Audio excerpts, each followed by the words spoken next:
तो aromatic compound कल अपन ने स्टार्ट किया था। मैंने इसमें पहला जो एक लेक्चर है वो मैंने इस वजह से नहीं पढ़ा है क्योंकि अपन के पास इतना टाइम नहीं।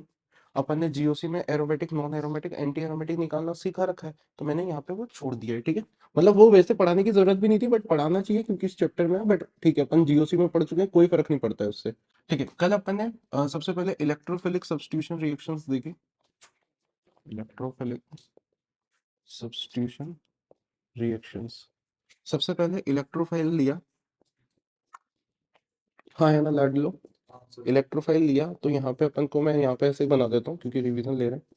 पॉजिटिव यहाँ पे बेस आके इस वाले हाइड्रोजन को लेके गया और अपन को क्या मिल गया, नॉर्मल इलेक्ट्रोफिलिक सब्स्टिट्यूशन रिएक्शन हो गई। समझ आ गया। इसमें अपन ने पहली कौन सी रिएक्शन पढ़ी बेटा, हेलोजिनेशन। हेलोजिनेशन में अपन ने क्या सीखा, बेंजीन को अगर मैं Fe+H2 के साथ रिएक्ट कराता हूँ तो मैंने आपको समझाया भाई किस तरीके से मेरे को हेलोनियम आयन यहाँ पे ऐसे इलेक्ट्रोफाइल मिलता है और हेलोबेंजीन मिल जाता है। फ्लोरीनेशन यहाँ पे नहीं होता है। एलिफेटिक पे फ्लोरीन मिलने के रिएक्शन को क्या बोलते हैं, स्वार्ट्ज रिएक्शन। आरएक्स को AGF, cobalt fluoride, antimony fluoride के साथ रिएक्ट कराते हैं तो आपको आरएफ मिल जाता है। ठीक है ना। अरे याद है या भूल गई लाडलियो। अरे बेटा, AGF, cobalt fluoride, antimony fluoride के साथ कराओगे, इस रिएक्शन को क्या बोलते हैं, स्वार्ट्ज रिएक्शन। SN1 मैकेनिज्म से होती है ये। दूसरी चीज nitration, concentrated HNO3 with 2SO4, या तो ऐसे ले लो N2O5 ले लो, या सोडियम NO2 प्लस और एसिटेट ले लो, वैसे दिया हुआ रहेगा। या फिर मैंने एक और बताया था कि कॉन्सेंट्रेटेड HNO3 लेके पहले NO लगा दो फिर उसको ऑक्सीडाइज कर दो। ठीक है, तो आपको कंप्लीट क्या मिल जाएगा यहाँ पे, नाइट्रोबेंजीन। उसके बाद थर्ड अपन ने पढ़ा सल्फोनेशन। यहाँ पे इलेक्ट्रोफाइल क्या है, NO2 प्लस, कॉन्सेंट्रेटेड SO3 यहाँ पे इलेक्ट्रोफाइल है। अच्छा, इसमें मैंने आपको एक चीज बताई थी, इस वाली रिएक्शन दूसरी रिएक्शन से बहुत अलग है। क्यों, इसमें आइसोटोपिक इफेक्ट शो होता है जो और किसी में नहीं होता है। फिडेल क्राफ्ट फोर्थ अपना था, फिडेल क्राफ्ट अल्काइलेशन, ये अपन ने कल पूरा खत्म किया है। हाँ या ना लाड लूं, सच्ची बताऊं। यहाँ पे RX+ACl3 लूंगा तो कार्बोकेटाइन मिल जाएगा। लेकिन क्या कार्बोकेटाइन बनाने का एक ही तरीका है क्या, नहीं। पेपर में तो काफी तरीके से पूछा जा सकता है। ठीक है, मैंने सारे बताए थे आपको। क्या बात क्लियर है, यहाँ तक कोई डाउट, कोई दुख, कोई चिंता, कोई कष्ट, कोई पीड़ा। देख लो बेटा, आगे बढ़ते हैं। Revision is very very important. ठीक है, आप जितना रिवाइज करेंगे चीजों को, क्योंकि मैं आपके लिए ही पढ़ा रहा हूँ। अब ये मैंने लिख के पढ़ा है तो आपने तो पढ़ा ही होगा। ठीक है, हालांकि एरोमेटिक तो मैं खुद ही 4-5 बार रिवाइज करा दूंगा। ठीक है, डेली लेक्चर के पहले मैं इसे रिवाइज कराना पसंद करता हूँ और क्लास खत्म करने के बाद में। Let's start. Fidel craft acylation. Acylation क्यों बोलते हैं और क्या होता है, चलो देखते हैं। बेंजीन लिया, बेंजीन के साथ बेटा यहाँ पे आपने मान लो एसिड हैलाइड, ठीक है, प्लस ACl3 ले लिया। ऑफ कोर्स यहाँ पे भी सेम चीज, लोन पेयर इसको कोऑर्डिनेट करेगा, हाँ या ना, एसिलियम आयन बन जाएगा। ठीक है, वही ये वाला स्टेप RDS होगा। मैं सीधा मैकेनिज्म बनाना सीख गए क्या तुम लोग, और ACl4- यहाँ पे ये इसको हटाएगा और इसे एसिलियम आयन बोलते हैं जो इलेक्ट्रोफाइल है, इस वजह से इसे फिडेलक्राफ्ट असाइलेशन। वहां पे अल्काइल बोलते हैं कार्बोकटाइन को, इस वजह से। अच्छा, यहाँ पे एक ही तरीका है क्या, नहीं दूसरा तरीका भी देख लेते हैं। अगर आपने कोई एनहाइड्राइड ले रखा है, ठीक है, और एनहाइड्राइड के साथ ACl3 ले लिया, तो कोई भी लुईस एसिड ले लिया, कहाँ पे जाएगा, ऑक्सीजन के पास लोन पेयर है तो वहीं जाएगा। अरे हाँ या ना लाडली। अगर यहाँ ले लूंगा, यहाँ पे पॉजिटिव, ये हटेगा और मेरे को मेरा इलेक्ट्रोफाइल मिल गया क्या। अरे बोलो यार, आप देख रहे हो आप देख रहे हो, और ये कितनी आसान है। इस एक घटिया टीचर ने SN1 और SN2 पढ़ाया, उसके बाद कुछ पढ़ा ही नहीं रहा है ये। SN1 ऑफ RX पढ़ाया, एल्कोहल वैसा कर दिया, ईथर वैसा कर दिया। SN2 पढ़ाया, SN2 भी बिल्कुल वैसा का वैसा खत्म कर दिया तीनों। E1 E2 E1 CB में नॉर्मल डिफरेंस था, जो समझ भी आ रहा था कि स्ट्रॉन्ग बेस है, वीक बेस है, और एक जगह हीटिंग है और एक जगह इलेक्ट्रॉन विड्रॉइंग ग्रुप है। कल वो एक रिएक्शन पढ़ाई है और सोचो मैं वैसा का वैसा ही पढ़ाऊंगा पूरा का पूरा एरोमेटिक, सच्ची बता रहा हूँ कुछ भी नहीं है। अब कल से क्या कर रहा हूँ, वो इलेक्ट्रोफाइट जनरेट कर रहा हूँ अलग अलग स्टेप से, और वो तुम्हें क्या जनरेट करना खुद से समझ में आ रहा है क्या। ऐसा थोड़ी है कि अब यहाँ पे ये थोड़ी कोई सोच रहा है कि भाई ये ऑक्सीजन यहाँ पे जाएगा, ये ऑक्सीजन के पास जाएगा, वही जाएगा। समझ आ रही है क्या। चलो क्वेश्चन करते हैं। बेंजीन तो खैर लोगे ही सही, और किस पे कराओगे रिएक्शन, विद ACl3। समझ आ गया, ये यहाँ पे पॉजिटिव चार्ज आएगा और सिंपल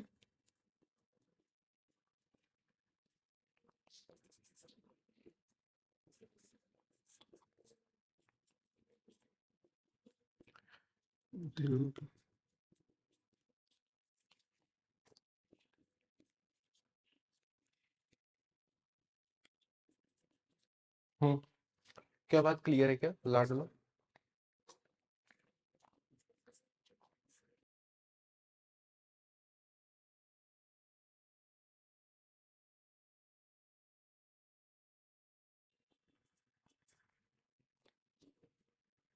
क्वेश्चन देखते रहो इसके। ये यहाँ पे ACl3 यहाँ आएगा पॉजिटिव, ये ग्रुप यहाँ से निकाल दिया, सेम चीज बन जाएगी।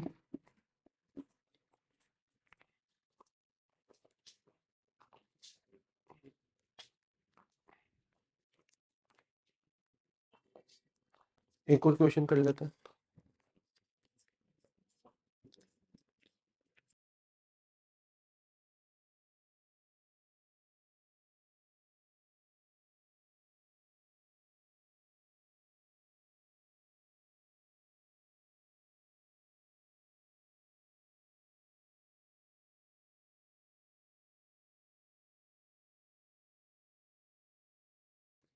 समझ आ रहा है?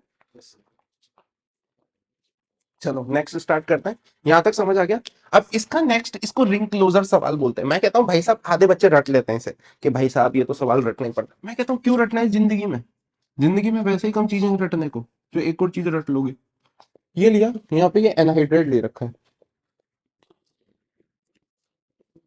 इस क्वेश्चन को मैं समझा रहा हूं, जब तक तुम भी समझोगे, लिखोगे कोई नहीं अभी, उसके बाद इस क्वेश्चन को पूरा क्वेश्चन की तरह ही करोगे। एक क्वेश्चन है, कोई ऐसा नहीं है कि कोई रिएक्शन है, ठीक है। ACl3, ऑफकोर्स इसके पास लुईस एसिड है, हाँ या ना? ये क्या है, लोन पेयर, कहाँ जाएगा? तुम कह रहे हो सर भून बातें क्या करते हो, इसी पे जाएगा और कहाँ जाएगा? यहां से ब्रेक कर दो। जैसे ही यहाँ पे ब्रेक करोगे, पॉजिटिव, और ये OACl3। अच्छा तुम क्या कह रहे हो बेटे, इसको सीधा लगा दो सर, वो एक स्टेप मत करो, या करूं वो कार्बोकेटाइन बना के वहां पे हाइड्रोजन हटा के? तुम्हें पता ही है सीधा लगेगा, तो सीधा लगा दूं क्या? अगर किसी बच्चे को डाउट है तो मुझे बोल देना, मैं वो भी कर दूंगा। OCl3, तो सॉरी।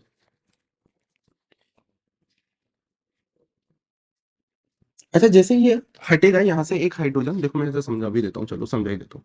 यहाँ पे पॉजिटिव, यहाँ पे OACl3 था, जैसे ये हटेगा यहाँ पे क्या है, जैसे ये बेस इसका हाइड्रोजन निकालेगा, ये तो एरोमेटिक बनेगा और ये वाला OH बन जाएगा। समझ में आ गया क्या? नहीं आया, कोई बात नहीं, मैं एक बार और समझाता हूँ। जैसे बेस इसको हटा तो ये हाइड्रोजन कहाँ चला जाएगा?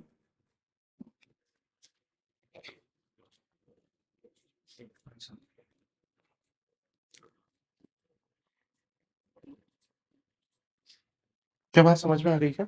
हाँ या ना? अभी भी नहीं आया? बेस जैसे इस हाइड्रोजन को लेगा, चलो ये तो एरोमेटिक बन गया, एक एक स्टेप में कर देते हैं ना, कोई दिक्कत नहीं है।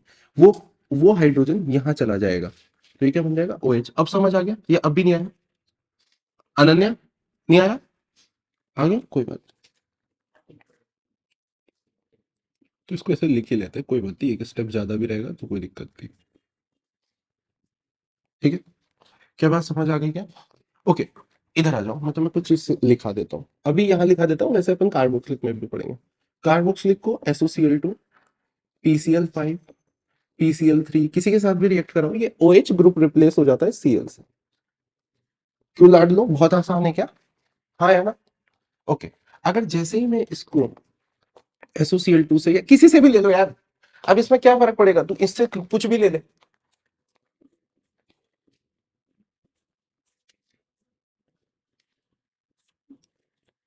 Cl, हाँ है ना? उसके बाद लाडली ACl3 ले लूंगा, हटा पॉजिटिव, हाँ है ना? अगर ये पॉजिटिव आया तो ये कहाँ जाएगा, 1 के बाद ये सेकंड पोजीशन पे जाएगा, हाँ है ना? समझ में आ रहा है क्या? इधर इधर क्यों नहीं जाएगा? अच्छा ये वाली भी सेकंड ही है, ठीक है। 6 मेंबर रिंग बनानी है। अच्छा बेटा मैंने ना, क्योंकि कुछ वजह से, अगर कभी भी आपका एल्डिहाइड कीटोन है, एल्डिहाइड कीटोन दो रिडक्शन होते हैं, क्लीमेंशन, zinc mercury with concentrated HCl, इसे बोलते हैं। और एक होता है वुल्फ कृष्णा NH2 4 KOH। कोई सा भी ले लो, इसमें पहला ले लो या दूसरा ले लो, इसे बोलते हैं वुल्फ कृष्णा रिडक्शन, इसे बोलते हैं क्लीवेंशन। तो ये क्या करता है, इसे एल्केन में चेंज कर देता है। क्या बात क्लियर है? ये रिएक्शन मैंने आपको नहीं पढ़ाई हुई है अभी तक, ठीक है, ड्यू टू सम रीजंस। ठीक है, पर मैं पढ़ा दूंगा, मेरी गलती है वो, ठीक है, तो कोई दिक्कत वाली बात नहीं है। तो यहाँ पे अगर जैसे मैं कोई सा भी ले लो इसमें, वुल्फ क्रिश्नर या क्लेमेंशन कराऊंगा, आप इसको रट मत लेना बस प्लीज, वहां पे मैं आपको समझा दूंगा, और वो हो सका तो मैं आज ही करवा दूंगा, रिडक्शन आज ही स्टार्ट कर दूंगा। तो एल्केन में चेंज हो गया, हाँ या ना? क्या बात समझ में आ गया? एल्डिहाइड या कीटोन, अगर सोचो बेटा, मैं इसको सेलेनियम के साथ हीट कर देता हूँ, सेलेनियम, कल ही मैंने पढ़ा था हाइड्रोजन है, और अगर इससे फ्यूज्ड रिंग है तो क्या हो जाएगी? एरोमेटिक। बेंजीन से क्या मिल गया? नेफ्थलीन, हाँ या ना? क्या बात क्लियर है? अब ये ओवरऑल जो है, ये पूरा का पूरा क्या काम कर रहा है, एक बेंजीन रिंग लगा रहा है पास में, सारे के सारे। अब देख लाडली, इसमें क्या हो जाएगा? अब देख डिफिकल्ट सवाल क्या है, कि इसमें एक और बेंजीन बना दो, नेफ्थलीन बना दो, तो फिर एंथ्रासीन बन जाएगा यहाँ पे क्या बकवास सवाल है, तीन बना दोगे तो चार बन जाएगा, हाँ या ना? क्या बकवास है। देख लो उसमें दो तीन सवाल लिखे हुए हैं नोट्स में इसके जस्ट बाद। लिमिटेशंस पढ़ते हैं फिडेलक्राफ्ट अल्काइलेशन की। लिमिटेशन इतनी डिफिकल्ट है, मुझे लग तो नहीं रहा कि तुम्हें आ जाएगी, बट क्या करें, अगर तुम्हें आ गई तो तुम्हारा आईआईटी हो जाएगा। इलेक्ट्रॉन विड्रॉइंग ग्रुप, चुप रहे, 2 मिनट शांत रहे। अगर इलेक्ट्रॉन विड्रॉइंग ग्रुप लगा हुआ है तो ये जाएगा क्या बेंजीन पे? अरे भिखारी के पास कौन जाएगा रे इलेक्ट्रोफाइल, हाँ या नहीं? अगर सोचो यहाँ रिलीजिंग लगा हुआ है तो ये इस पे क्यों जाएगा भाई? कल अपन ने सेम चीज ही तो पढ़ी थी अल्काइलेशन में भी, तो फिर इसके पास जाएगा ना, ये इधर क्यों जाएगा? अगर रिलीजिंग ग्रुप लगा हुआ है तो रिलीजिंग ग्रुप के पास जाएगा, हाँ या ना? सही बात है नहीं है? अरे भाई मान लो यहाँ पे ओ OH लगा हुआ है, या कोई भी ओ OH है, NH2 है, कोई भी ग्रुप है, तो वो इलेक्ट्रोफाइल सीधा सीधा इसके पास जाएगा ना, जो मेन ग्रुप। अरे हाँ यार, अभी अपन को पैसे मांगने होते हैं तो अपन किससे मांगते हैं, भगवान से या अंबानी से? पागल है क्या हम? गरीब आदमी साला, आईआईटी पढ़ते पढ़ते बच्चों की सोच ही खत्म हो गई है कि अंबानी से पैसे मांगो, अंबानी से क्यों मांगे, भगवान से, तू भगवान के यहाँ अंबानी के घर जाता है प्रार्थना करना? ठीक, उनका भिखारी आदमी है भाई। देश की होगी, दिमाग खराब हो गया बुद्धि का। समझ में आ रहा है क्या, हाँ या ना? अच्छा अब सोचो, अगर तुमने वहां पे अपन ने एक चीज पढ़ी थी, एक बार अपन ने यहाँ पे, अगर तुमने एक बार रिएक्शन करा दी नॉर्मल बेंजीन पे, दोबारा रिएक्शन करा सकते हो क्या? नहीं, क्यों नहीं करा सकते दोबारा रिएक्शन? क्योंकि भाई साहब, ये इलेक्ट्रॉन विड्रॉइंग ग्रुप ही तो है, माइनस एम की, ये तो माइनस एम ही तो है। मैंने आपको यही बताया था, simple X double bond wide minus M, और ए के पास अगर लोन पेयर है तो प्लस एम। अरे हाँ या ना? सिंपल है, 100%। समझ आ रहा है क्या? तो यहाँ पे पोली असाइलेशन पॉसिबल नहीं है, सिंपल। एक बार वापस सारी की सारी रिएक्शन जो अपन ने अभी तक पढ़ी है वो देख लेते हैं शॉर्ट में। इलेक्ट्रोफिलिक सब्स्टिट्यूशन रिएक्शन के 5 रिएक्शंस पढ़ी, पांचों को देख लेते हैं एक बार। फिर इसके बाद डायरेक्टिव इन्फ्लुएंस स्टार्ट करेंगे, वो बहुत आसान है, मेरी काम वाली बाई को भी आता है तो आपको तो ही जाएगा। बेंजीन, Fe+X2, हेलो बेंजीन, हाँ या ना? Concentrated HNO3+H2SO4, nitrobenzene, concentrated H2SO4, sulphonic, हाँ या ना? RX+ACl3, LX3, फिडेलक्राफ्ट अल्काइलेशन, यहाँ पे इलेक्ट्रोफाइल कार्बोकेटाइन, यहाँ पे SO3, यहाँ पे NO2 प्लस, यहाँ पे हेलोनियम प्लस, क्या बात क्लियर है क्या? और यहाँ पे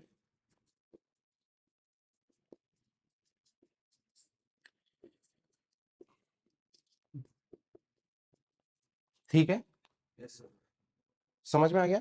इसे एसेलियम आयन बोलते हैं, इसे Friedel Crafts alkylation, Friedel Crafts acylation, sulphonation, nitration, halogenation. बेटा कभी भी ना चीजों को बैठ के मत रटो, आईआईटी का सिलेबस आप रट ही नहीं सकते, आप उसे बार बार पढ़ के, जैसे अपने पंडित लोग या कोई भी पुराने लोग हैं, आपने हर चीज को याद है आपको, ठीक है, धीरे धीरे पढ़ते पढ़ते क्लियरिटी आती रहेगी, ठीक है, खत्म। अच्छा अब आ जाते हैं डायरेक्टिव इन्फ्लुएंस पे, ठीक है, हाँ या ना? बहुत आसान है, आसान है, चलो बढ़िया। डायरेक्टिव इन्फ्लुएंस, और डायरेक्टिव इन्फ्लुएंस क्या होता है भाई साहब, बड़ी सिंपल चीज। मान लो अगर यहाँ पे, पहले तो एक चीज, पहले तो थोड़ा मस्त मजे ले लेते हैं, मान लो यहाँ पे O- है, इसके रेजोनेटिंग स्ट्रक्चर बनाते हैं पहले। बहुत दिन हो गए कुछ ऐसा काम किया जो मुझे बहुत अच्छे से आता हो। रेजोनेटिंग स्ट्रक्चर बताते हैं। ये नेगेटिव, ये आ गया, फिर ये इधर, फिर ये इधर।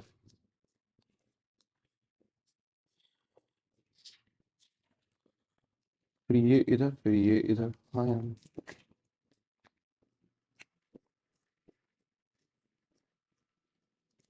ये नेगेटिव, फिर ये इधर, और ये।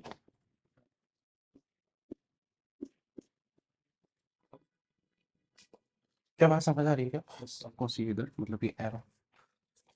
अच्छा यहाँ पे देखो, ये प्लस एम ग्रुप है, ये तो सबको देखना आ गया था। हाँ यार। अच्छा, चलो माइनस एम ग्रुप के भी बना ही लेते हैं।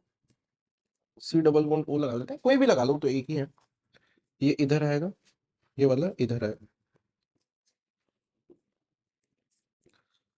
सूरज हुआ मध्यम, चांद ढलने लगा, मैं बैठा रहा, आईआईटी का पेपर आने लगा।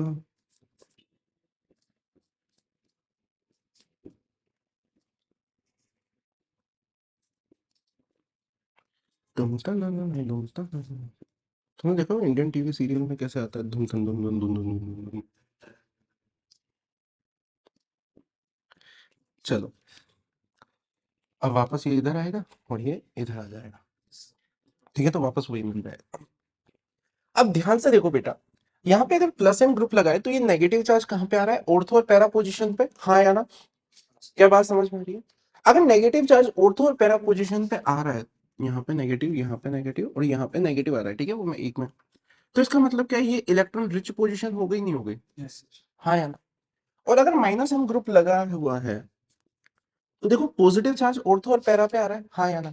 और इसी वजह से अपन ये भी पढ़ते थे कि प्लस एम और माइनस एम ग्रुप कौन सी पोजीशन को। नहीं नहीं, अरे डायरेक्ट, अच्छा धीरे धीरे बकवास कर, ठीक है।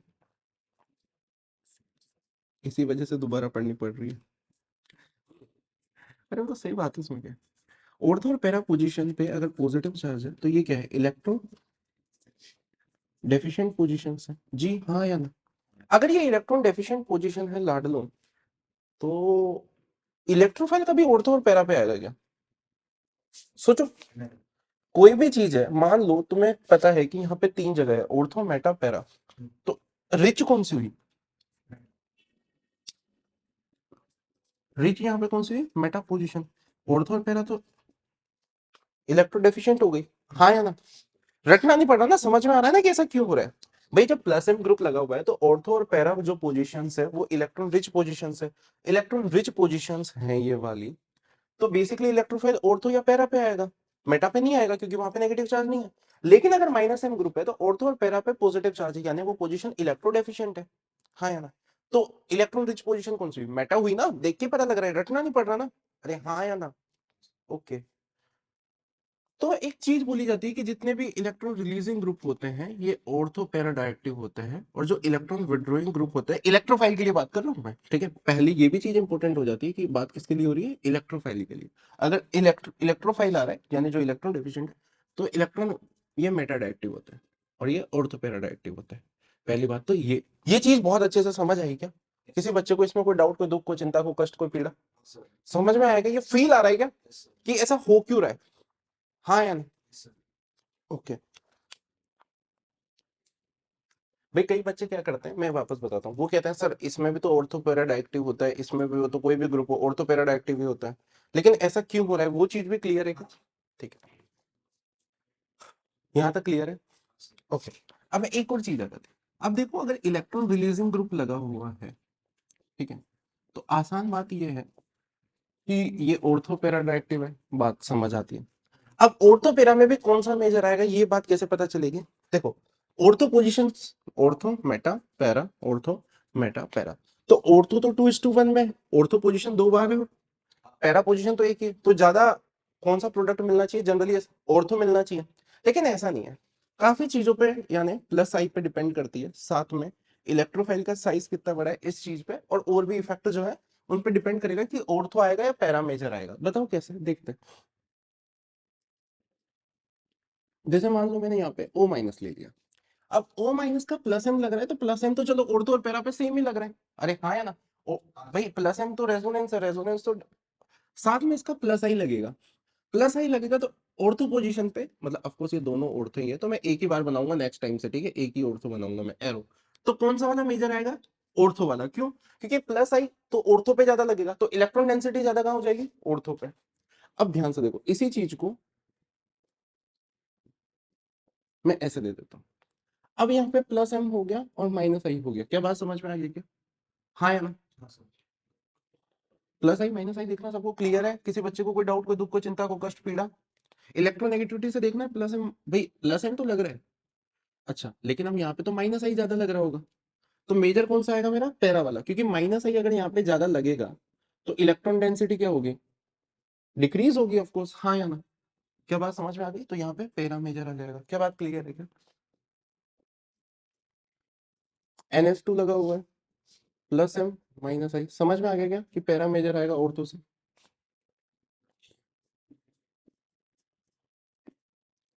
अच्छा, मान लो ये एस्टर वगैरह बना दिया, इसका भी प्लस एम माइनस आई। देखना बेटा, मैंने आपको पहले ही बताया था, कनेक्टेड कार्बन से मतलब कनेक्टेड वाले से ऑक्सीजन है तो उसका प्लस एम लग रहा है, तो वही पैरा मेजर आएगा यहाँ पे भी ऑर्थो से, क्योंकि प्लस एम माइनस आई है। हाँ यार, क्या बात समझ में आई है? नॉर्मल इलेक्ट्रोफाइल के लिए बात हो रही है। अब 2 मिनट, यहाँ पे मैंने ले लिया, तो फिर तो अपना मेटा ही आएगा, फिर तो ऑप्शन ही क्या है, एक ही तो है मेटा। जैसे मान लो यहाँ पे NO2 ले लो, कुछ भी ले लो, समझ में आ गया क्या? Minus M group.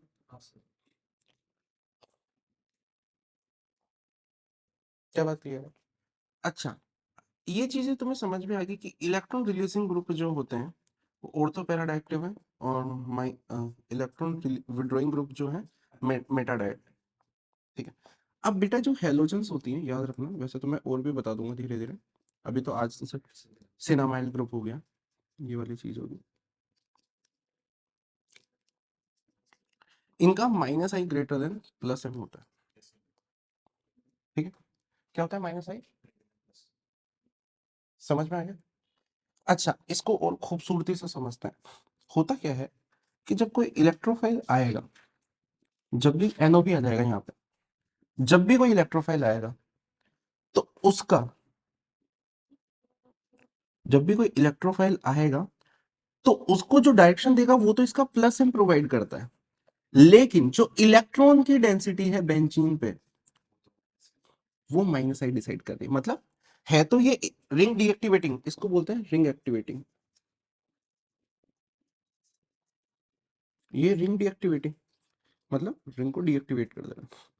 ये वाले ग्रुप जो हैं, अभी एक दो ग्रुप और लिख देंगे, धीरे धीरे याद करेंगे तो आराम से सारे याद हो जाएंगे। ये है तो रिंग डीएक्टिवेटिंग, मतलब इलेक्ट्रॉन डेंसिटी कर तो कम रहे हैं, लेकिन यहाँ पे जो, और वो किस वजह से हो रहा है? माइनस आई की वजह से। लेकिन जो इलेक्ट्रोफाइल को डायरेक्शन दे रहा है वो कौन दे रहा है? Plus M. इस वजह से ये ऑर्थो पैराडाइएक्टिव होता है। रिंग डीएक्टिवेटिंग होने के बावजूद ये ऑर्थो पैराडाइएक्टिव क्यों है? क्या ये बात क्लियर है हर बच्चे को? हाँ या ना? क्लियर है? अभी अपन और क्वेश्चन करेंगे, ज्यादा अच्छे से समझ आएगा। अच्छा, दुनिया, अभी किसी ने रीमन टीमन रिएक्शन तुमने तो पढ़ रखी होगी। दुनिया इतनी अच्छी है नहीं जितनी दिखती है। ठीक है, नोट्स में हो सकता है ये चीज थोड़ी है ना, इन्होंने आगे पीछे कर दी है गलती से, तो मैं उसको सही भी करवा दूंगा। वैसे तो है नहीं, बट मैं करवा दूंगा अगर होगा। मैं आपको जिस सीक्वेंस में पढ़ा रहा हूँ मैं समझा दूंगा एक एक बच्चे को, थोड़ा सा आगे पीछे। अब देखो बेटा, कई बार क्या करते हैं ना लोग, यहाँ पे लिख दिया फिनॉल। अच्छा चलो, मैं तुमसे पूछ ही लेता हूँ, तुम ही से पूछ लेता हूँ, ये वाली रिएक्शन सबने देख रखी है? नहीं देख रखी है किसी बच्चे ने तो कोई बात नहीं। यहाँ पे सैलिक एल्डिहाइड मिल जाता है, सबको पता है। हाँ या ना? यहाँ से इलेक्ट्रोफाइल डाइक्लोरोकार्बन होता है। मैं ये रिएक्शन डिस्कस नहीं कर रहा हूँ, मैं एक कॉन्सेप्ट डिस्कस करना चाह रहा हूँ बस यहाँ पे। कभी तुमने ये सोचा है कि यार इसका तो प्लस है माइनस आई लगता है? सर इतनी तो ऑर्गेनिक आती ही नहीं थी कि कितना सोच सके कि प्लस है माइनस आई लग रहा है, तो इलेक्ट्रोफाइल पेरा वाला मेजर आना चाहिए ना? हाँ या ना? पर साला यहाँ तो ऑर्थो वाला मेजर आ रहा है, मतलब ऑर्थो पोजीशन पे CHO लग रहा है, पैरा वाले पे नहीं लगा हुआ, वो माइनर आता है। हाँ यार, और इसे सैलिक एल्डिहाइड बोलते हैं। सेम चीज इसी की दूसरी रिएक्शन है रीमन टीमन कार्बोक्सिलेशन, वहां पे भी सेम चीज होती है, सैलिसाइलिक एसिड मेजर लिख देते हैं। अरे बोलो यार, हाँ या ना? अरे डार्लिंग्स, बोल नहीं रहता हूँ। हाँ या ना? अरे भाई फिर, ये तो मतलब, सर कम नॉलेज है, पता लग गया, घर से पढ़ के नहीं आए रे सर आज। अरे हाँ या ना? कोई सोच सकता है ऐसा क्यों हुआ? ऐसा इस वजह से हुआ क्योंकि सिर्फ वो तुम्हारी आंखों पे पट्टी बंधी हुई है, लेकिन पट्टी खोल देंगे। यहाँ पे क्या है, KOH, और ये वाला फिनॉल है, ये एसिडिक एच है।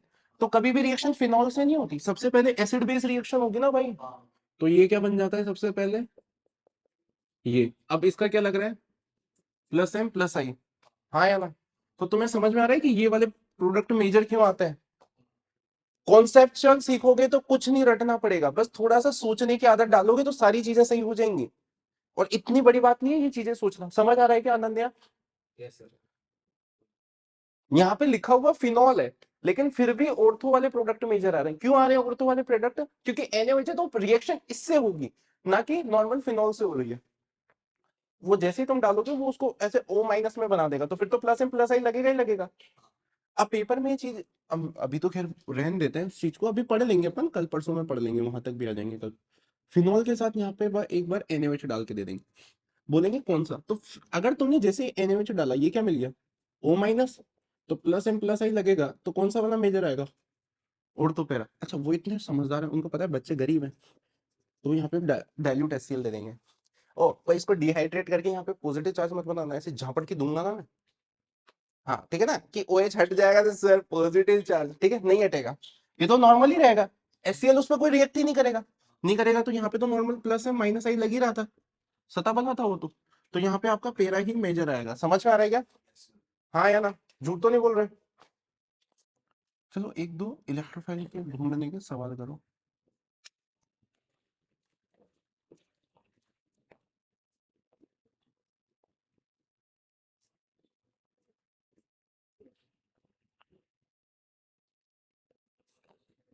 ऑफ कोर्स यहाँ पे सोचो कि इलेक्ट्रोफाइल किस पोजीशन पे आएगा। ऐसे मैं और भी सवाल करा दूंगा।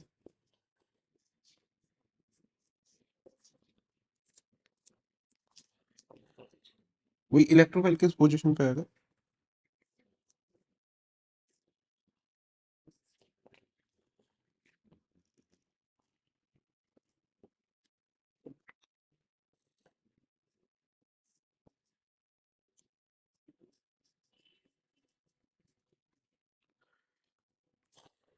ध्यान से देखो बेटा, इस बेंजीन रिंग पे, इस वाली रिंग पे क्या लग रहा है, -M, और इस पे क्या लग रहा है, +M, और इस पे +M के साथ क्या लग रहा है, -I, तो कौन से वाले पे आएगा, पैरा।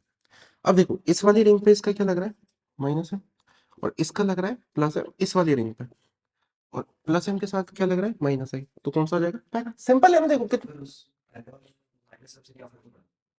तो मैंने इस वाली बेंजीन रिंग पे कहाँ लगाया इलेक्ट्रोफाइल, तो इस वाली पे भी तो लगा सकता था। अरे हाँ या ना भाई? अरे मेरी बात सुनो, एक पे रिलीजिंग ग्रुप लगा हुआ है, एक पे विड्रोइंग ग्रुप लगा हुआ है, तो मैं रिलीजिंग वाली पे क्यों लगाऊंगा, रिलीजिंग वाली पे लगाऊंगा ना, विड्रोइंग वाली पे तो क्यों ही लगाऊंगा, उस पे इलेक्ट्रॉन डेंसिटी कम है, ज्यादा में भी जिस पे सबसे ज्यादा है। अरे हाँ या ना? अरे मेरे पास दो इंसान है, एक गरीब है एक अमीर है, मुझे किसी से पैसे लेने जाने, मैं किससे मांगने जाऊंगा, सिंपल। अमीर में भी उससे जो ज्यादा अमीर हो, सिंपल। पैसे से सारी बातें समझ आती है। ये वाली बेंजीन रिंग पे, इस पे, इसके दो पे दो का +M लग रहा है, हाँ है ना? क्या बात समझ में आ रही है? लेकिन क्योंकि यहाँ पे ऑक्सीजन का +M-I लग रहा है, तो इसके पैरा पे आएगा। क्या बात समझ में आ रही है? क्योंकि नाइट्रोजन का लोन पेयर इधर भी तो होगा रेजोनेंस में, तो यार ऑक्सीजन का भी होगा। क्या बात क्लियर है क्या? आगे बढ़ जाऊं, कहानी खत्म करूं?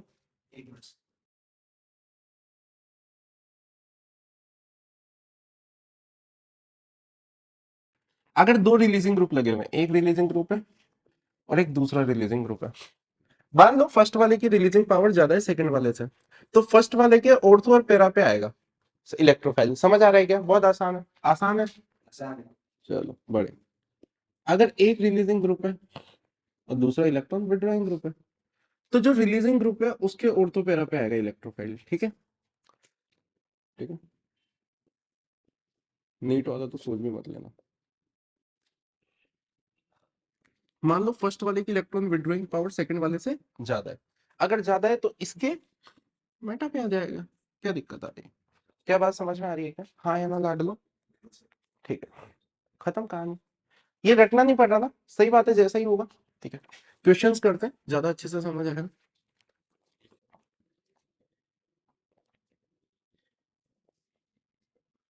NH2 CH3 CH3 NH2। आपके अंधे को भी पता है कि NH2 का प्लस हम ज्यादा है। तो अब यहाँ पे इसका प्लस साइन लग रहा है और साथ में माइनस साइन लग रहा है, सीधा सीधा पैरा। हाँ ना। अब इसका भी प्लस है माइनस है पैरा। समझ में आई? अब यहाँ पे तो पैरा ब्लॉक्ड है इसी तो फिर तो और तो ही आएगा। हाँ, लग तो इसका प्लस है और माइनस सही रहा है। क्या बात समझ में आ रही है? खल्स देखिए,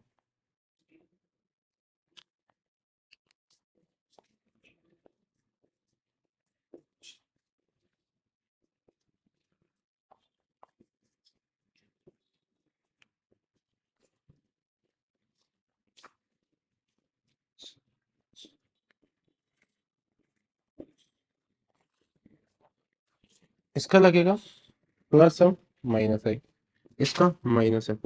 तो देखो इसके अकॉर्डिंग किस पे आना चाहिए, पैरा पे। और देखो किस्मत से इसका भी माइनस एम आ गया। हाँ यार सही बात, इसका तो मेटा आ गया ना, इसका मेटा आ गया तो वो भी बढ़िया चीज होगी। वापस इसका प्लस है माइनस है, कहाँ पे आना चाहिए, यहाँ पे। अच्छा अब इसमें कई बच्चे ऐसा सोच सकते हैं कि सर इसका माइनस है और माइनस है कितना गंदा लगेगा पैरा पोजीशन में, ये मतलब इसके अकॉर्डिंग तो पैरा, इसके अकॉर्डिंग और तो है NO2 के अकॉर्डिंग। हाँ यार। अब बेटा इसको ना अगर तुम फिजिक्स से सीखोगे तो तुम्हें समझ आएगा कि यार ये चीजें कितनी सही है। मतलब केमिस्ट्री ऐसा कोई बकवास चैप्टर नहीं, सब्जेक्ट नहीं है कि ऐसा कोई इलॉजिकल है। एक चीज बता, ये माइनस एम ग्रुप है तो यहाँ पे इलेक्ट्रॉन डेंसिटी ज्यादा होगी। अरे हाँ या ना, खुद ही बता, होगी नहीं होगी इलेक्ट्रॉन डेंसिटी ज्यादा? हाँ या ना। इलेक्ट्रोफाइल यहाँ आएगा तो इलेक्ट्रोफाइल क्या, इलेक्ट्रो डेफिशिएंट। और यहाँ पे तो इलेक्ट्रोस्टैटिक फोर्स ऑफ अट्रैक्शन ज्यादा लगेगा नहीं लगेगा इस पोजीशन पर? समझ में आ रहा है? अरे हाँ या ना, सही बात। ठीक है, ये एक तरीके से क्या है, इलेक्ट्रॉन रिच पोजीशन बनाएगा यहाँ पे। इलेक्ट्रोफाइल को अट्रैक्ट करेगा नहीं करेगा, माइनस प्लस का अट्रैक्शन होता ही है। इलेक्ट्रोस्टैटिक फोर्स ऑफ अट्रैक्शन से भी समझ आ रहा है। यहाँ पे तो पहला तो ब्लॉक भी है, प्लस एम माइनस आई, और इसके अकॉर्डिंग भी इसका माइनस एम लग रहा है तो इसके अकॉर्डिंग भी मेटा हो गया, कोई दिक्कत ही नहीं। क्या बात समझ में आ गई क्या? Yes sir. हाँ या ना?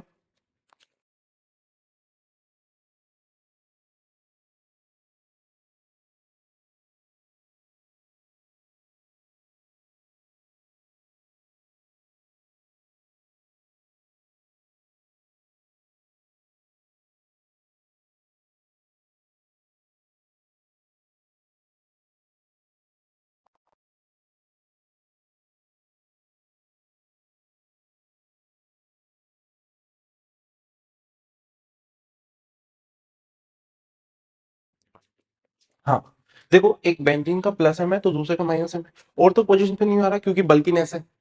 अरे 2 मिनट सोचो, इस चीज को ऐसे बना देता हूँ। यहाँ पे कैसे नहीं आ रहा, क्योंकि बल्कि है भाई, तो इस वजह से पैरा पोजीशन। समझ में आ रहा है क्या? ओके। नेप्थलीन में ये अल्फा पोजीशन है, इन पे आप इलेक्ट्रोफाइल ऐड करोगे, इन पे नहीं करोगे ये साइड वाले। ऐसा क्यों है? क्योंकि जैसे ही आप इलेक्ट्रोफाइल ऐड करोगे और कार्बोकेटाइन बनाओगे, आप देखोगे ज्यादा, अगर मैं रेजोनेटिंग स्ट्रक्चर बनाऊंगा आपके नोट्स में बने हुए हैं, तो उसमें एरोमेटिसिटी लॉस्ट हो जाएगी ज्यादा स्ट्रक्चर्स में, तो इस वजह से नहीं करते। क्या बात समझ में आ रहा है?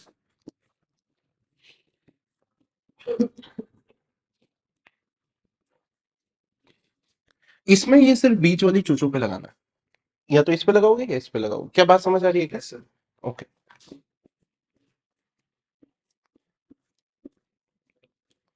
नेफ्थलीन एंथ्रासीन फिनाइट्रेसीन, ठीक है, मतलब समझ गए ना वही बना हुआ है। ठीक है, वो तो मेरा तो फिर drawing, you know I am last time I painted the वो विंची वाली पेंटिंग, तो मेरी हैंडराइटिंग क्या है, फिर वो पूरा टैलेंट वहां चला गया।